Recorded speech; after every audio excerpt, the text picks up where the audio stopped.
السلام عليكم ورحمة الله وبركاته حبايبي طلاب تالتة ثانوي. ده تيست على يونت 1 و 2. طيب، ده مش من كتابنا، ده من كتاب أنا لقيته ولقيت الكتاب حلو والأسئلة حلوة، فقلت نحله مع بعض. وده معناه إنك حضرتك هتعرف إن إحنا على مدار السنة مش هنحل من كتابنا بس، هنحل من كتابنا، هنحل بقى من أسباير، هنحل من معاصر، هنحل من بيت باي بيت، من جيم، من يو كومبليت، من عمالقة. اي امتحان هيقابلني، اي اسئلة هتقابلني حلوة وجميلة، هنناقشها سوا ونحلها سوا عشان يبقى بأمر الله عندك حصيلة حلوة جدا لامتحان اخر السنة. وما تنساش تدعي لي في الكومنتات وتقول لي ربنا يبارك لك كده يا بروف، ولا اي دعوة حلوة من قلبك. وما تنساش تعمل شير ولايك للفيديو ده وتدل على الخير كفاعله. يلا يا سيدي، بسم الله الرحمن الرحيم.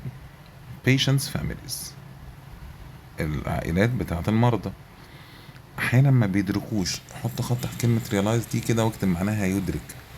احيانا ما بيدركوش ايه بقى؟ ان في بيبقى فوضى، في كايوس. ماشي. how much chaos nurses face، قد ايه الفوضى ان الممرضات بيواجهوها اثناء الطوارئ، ناس رايحة وناس جاية وبتاع. طيب، اكتب لي كلمة comfort دي يعني يريح، واكتب لي كلمة support ديت يعني يدعم. وطبعا pulse اكيد حضرتك عارفها، ولو مش عارفها اكتبها pulse يعني النبض. طيب، Egypt changes full steam ahead in E. blending.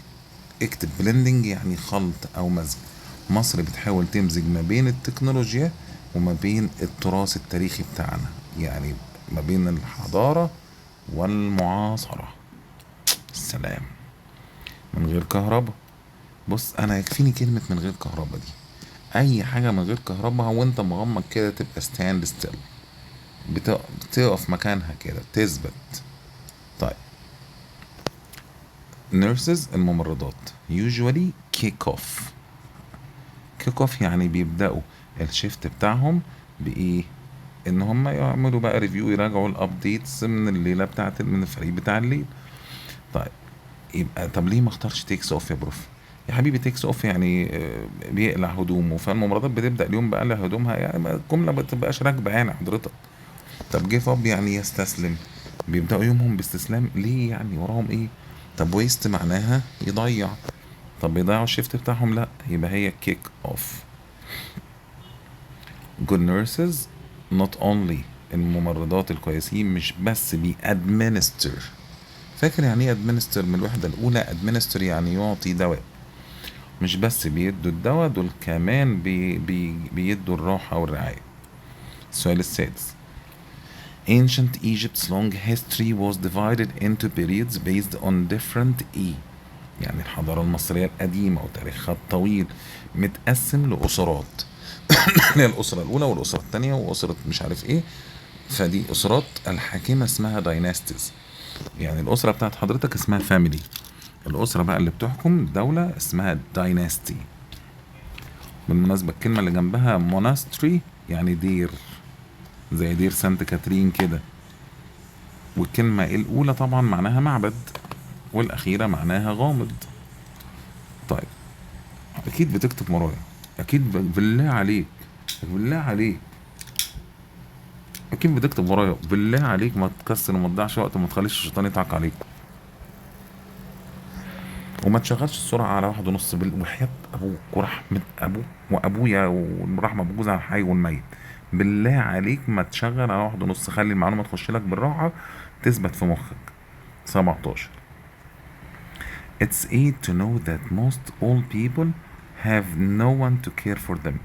تخيل كده الناس الكبيرة ما عندهاش حد يهتم بيها. اكتب care for يعني يهتم بيه.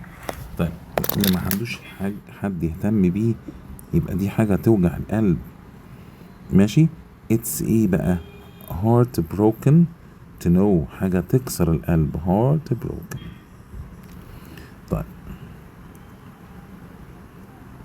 اللي بعده كلمة frightened. ممكن frightened يعني خايف، بيقول لك can be replaced by، ممكن نحطها بكلمة خايف اسمها panicked. يعني معنى كلمة خايف كمان panicked. طيب يا بروف، confident يعني ايه؟ اكتب confident يعني واثق.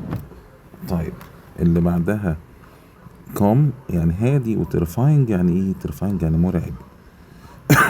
طيب الشفتات الطويلة والاسترس ممكن يخلي الممرضات يحس ان هم، شايف كلمة about to دي؟ معلش اكتبها عشان دي مهمة. كلمة are about to معناها على وشك، قربوا يعني، على وشك ان هم ينهاروا لما يكون في شفتات كتير وفي ضغط كتير، فانت تبقى على وشك الانهيار.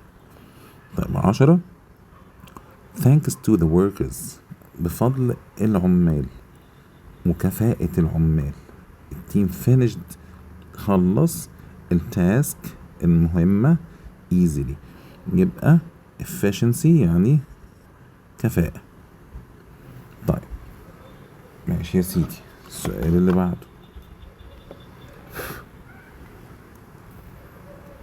الدكاترة rushed يعني أسرعوا، rushed to help the patient، أسرعوا عشان يساعدوا المريض. أول ما الإسعاف وصل، ده معناه إيه؟ sprang into action، وده idiom عند حضرتك معناها يسرع. يبقى الكلمة دي حضرتك كده اهو تساوي حضرتك الكلمة دي كده اهو، ماشي؟ طيب يا عم يساوي، يا عم يساوي، ايوه كده. طيب لو حضرتك بقى شاطر وجميل وسمباتيك كده، حاول تاخد قطعة الفهم الجميلة دي، خد سكرين شوت يلا. شاطر، خد سكرين شوت يلا تاني هنا.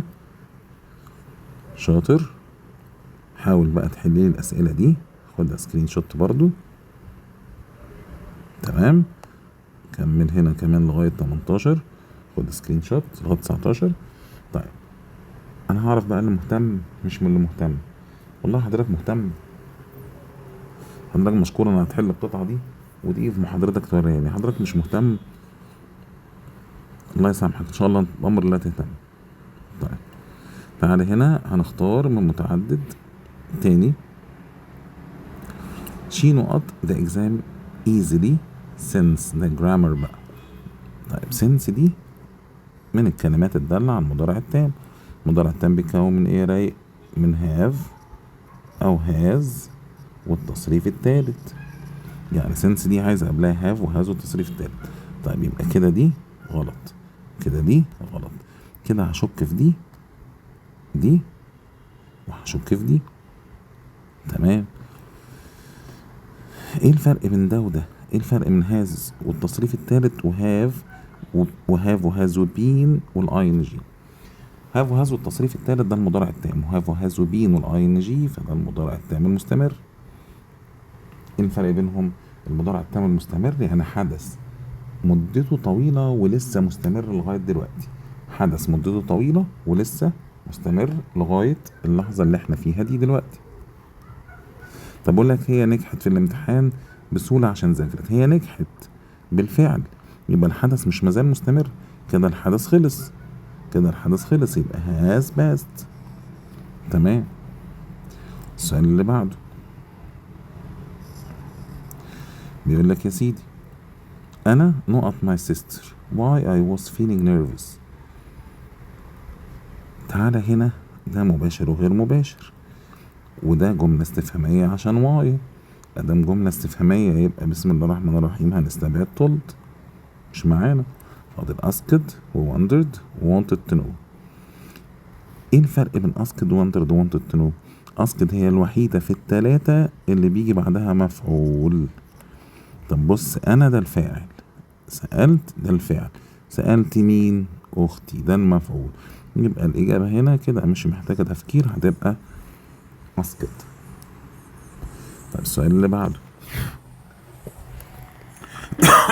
the teacher المدرس not the students not to leave the room during the exam. المدرس، تعال نترجم الاربع معاني دول عشان هما اللي هيخلوك تحل. دي برضو جملة غير مباشر، بس دي جملة اسمها جملة عادية، دي يعني جملة أمرية. فالجملة الأمرية هنا تعال نشوف، هل هو عرض؟ لا معلش استنى، هل هو عرض جرب كده، المدرس عرض على الطلاب ما يسيبوش اللجنة أثناء الامتحان. ايه رأيكم يا ولاد ما تسيبوش اللجنة أثناء الامتحان؟ ده هبل. طيب suggested اقترح، معنى مش راكب. بجد توسل إليهم، لهم أبوس إيديكوا يا ولاد ما تسيبوش اللجنة. ايه يا جماعة الكلام ده؟ تعالى بقى هنا، دي الإجابة الصح اهي. warned، حذرهم، قال لهم يا جماعة مفيش حد يخرج من اللجنة، هو هبل. طيب السؤال 23. I know 3 reported this week so I think I deserve. بالمناسبة deserve اكتب معناها يستحق. طب أنا عملت 3 تقارير، قال لك في كده قاعدة أكيد حضرتك مش ناسيها، اللي هي بتقول لك إيه؟ لا مؤاخذة يا شباب، لو حدد عدد مرات حدوث الفعل بنستخدم have أو has، والتصريف الثالث اللي هو ال present perfect المضارع التام. يبقى I have written. طيب السؤال اللي بعديه، she not her father had already left for the airport when she called. طيب هل when دي أداة استفهام؟ لا. when دي معناها ايه يا برنس؟ when دي معناها عندما، عشان خلي بالك دي تركاية.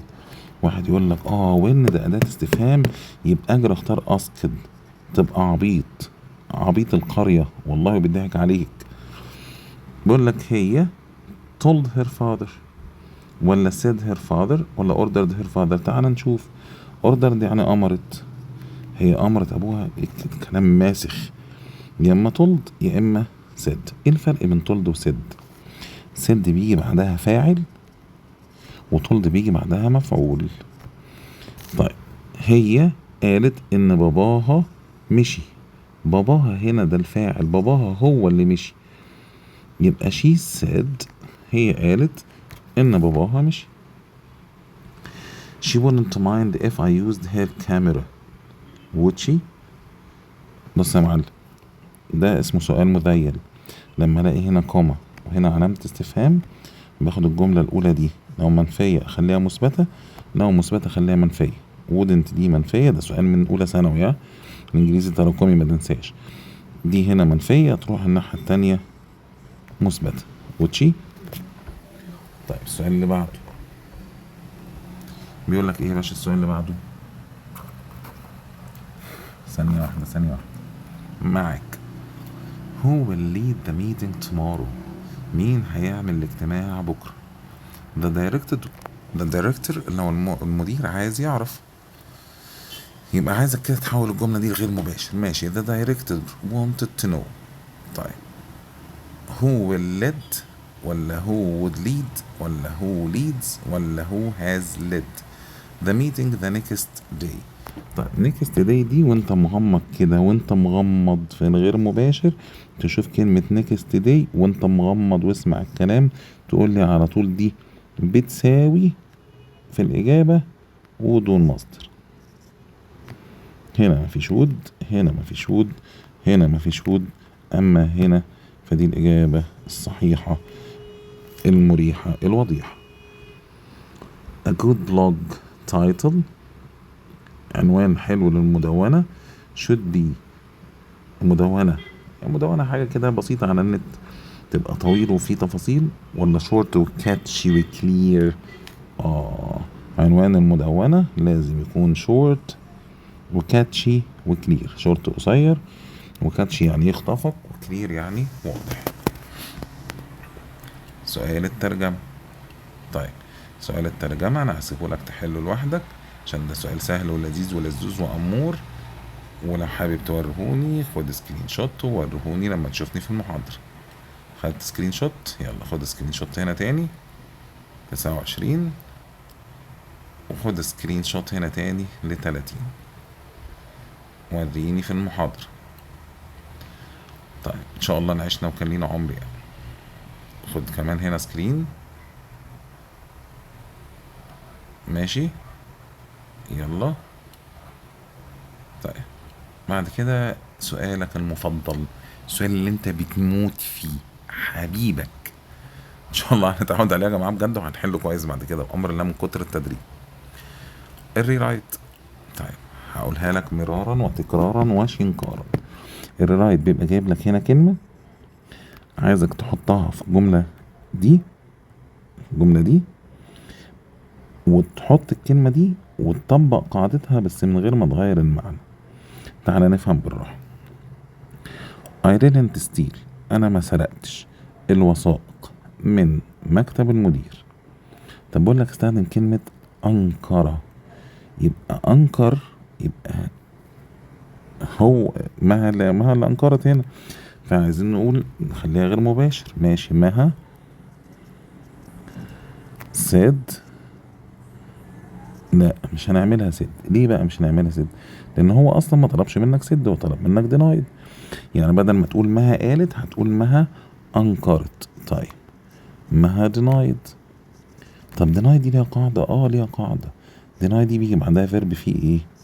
ing، يبقى ما denied stealing. لا مش مها بقى، سوري يا ولاد، معلش، ارجع. هو قال اصلا ابدأ بما، معلش، قال لك ابدأ بما said، يبقى ما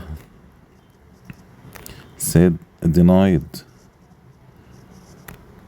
stealing. ايه ده الهبط اللي انا عملته ده؟ ما هي معلش مش تخريف اخر الليل يا جماعه. ما denied stealing the documents. والله العظيم ده كده فل قوي، ده انا كده على الله. انا بسجل لكم الكلام ده يا جماعه، وحرفيا الساعه داخله على 3 الفجر، فده كده حلو قوي. يعني الحمد لله. دعواتكم يا جماعه في الكومنتات بالله عليكم.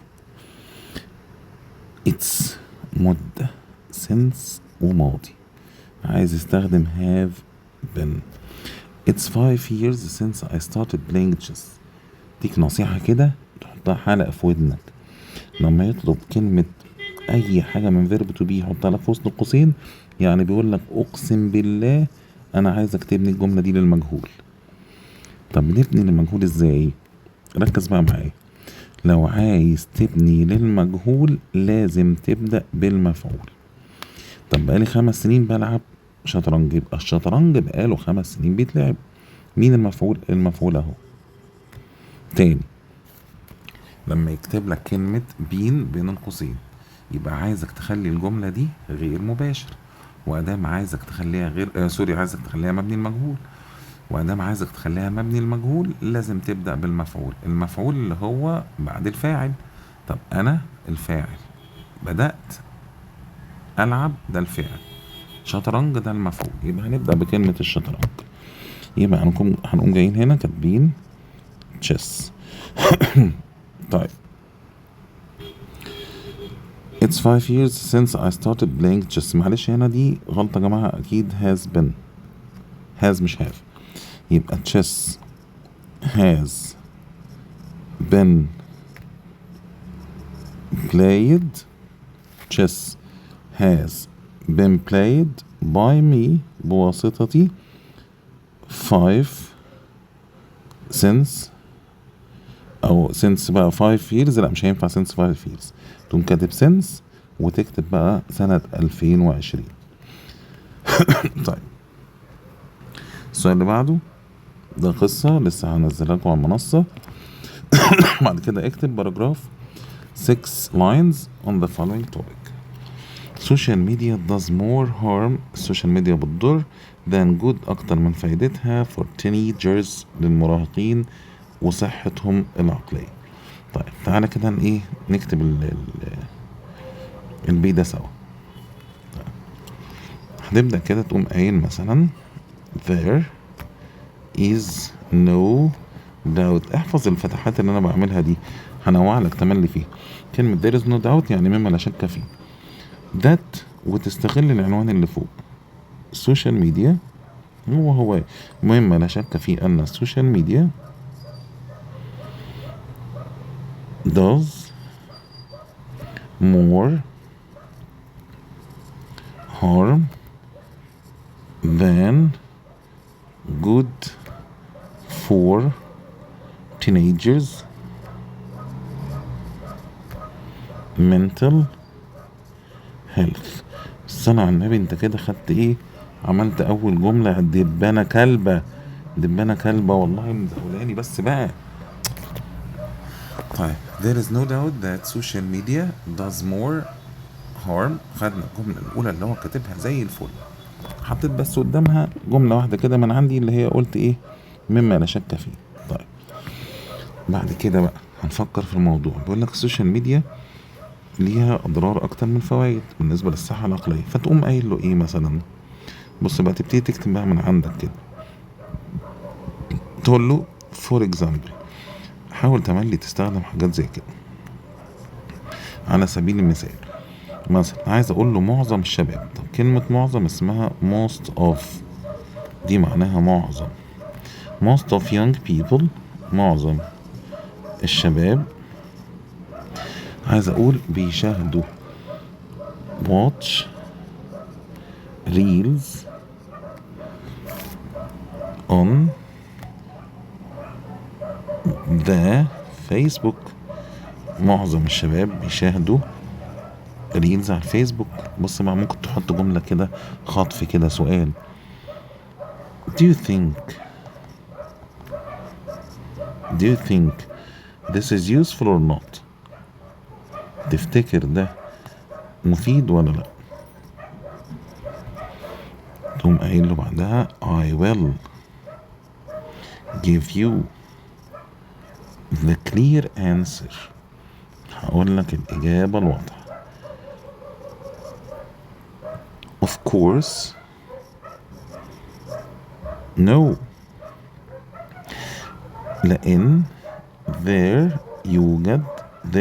is يعني يوجد، there is a research، في بحث. عارف حتى لو ما فيش بحث اقنعه ان في بحث، بس هو في فعلا بحث.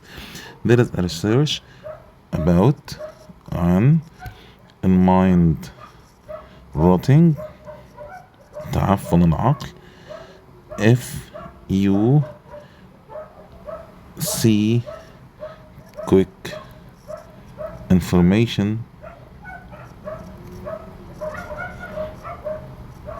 in a short time. بص انا بتسحلب واتدحلب على الموضوع، انت بقى ايه؟ وريني كده ابداعك، حاول كده توريني طبعا، بس مفيش مكان اكتب فيه تاني.